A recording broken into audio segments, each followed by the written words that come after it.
You have probably seen the title of this video. And you, my friend, have been tricked to watch this video. Hi, I'm Vixenic and you shouldn't let me anywhere near your spaghetti. Today I will talk about ways to rule a country. And I will not dilly-daddle, so let's jump right in. First, I will talk about an empire/kingdom, which is basically the same except for two differences. A king will always give his power to his son and doesn't have religious power. This isn't always the case with an emperor, but an emperor does have religious power.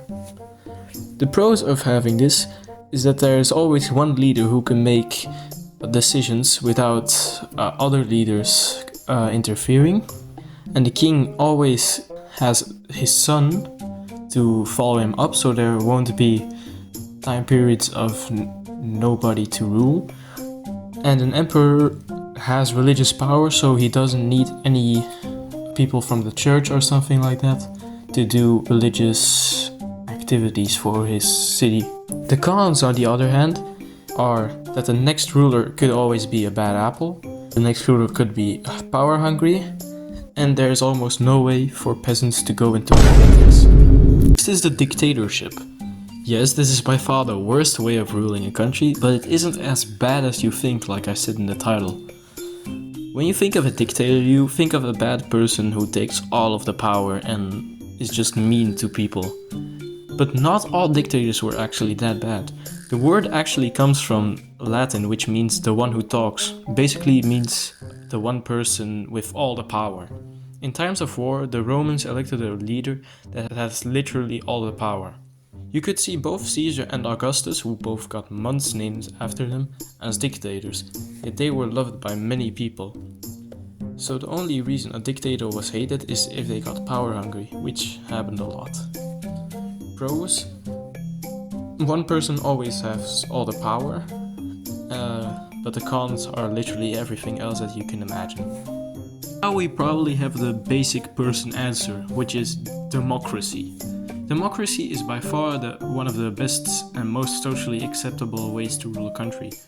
A democracy exists out of four main principles: freedom of speech, so being able to say anything you want, having multiple choices to vote on, otherwise it wouldn't be a democracy, anonymous votes, and the fact that everyone is equal, that one person doesn't have more votes than the other.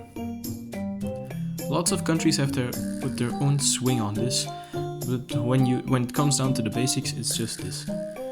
Pros: everyone is equal, this is very socially acceptable, and the people feel like their input is important. The cons, on the other hand, literally everyone is equal. Let me paint a picture. If you put yourself, Einstein, and a criminal in a room, you're all equal in the eyes of democracy.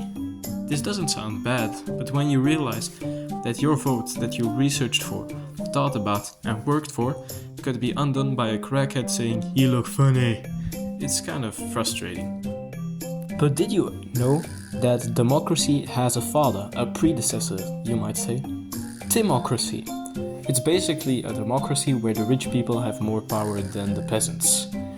This was invented by a guy named Solon in ancient Greek times, who was hated by both the rich and the poor because the rich people didn't want to lose their power and the peasants wanted more.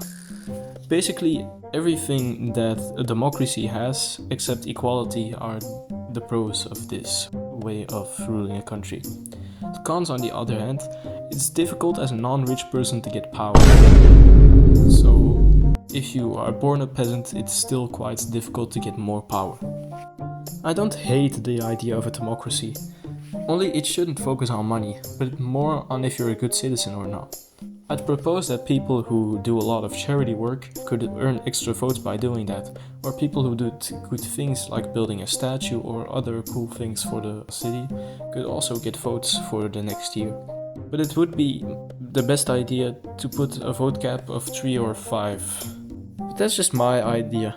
What are your ideas? Please tell me in the comments and maybe I'll make another video about it. Alright, I'm gonna go.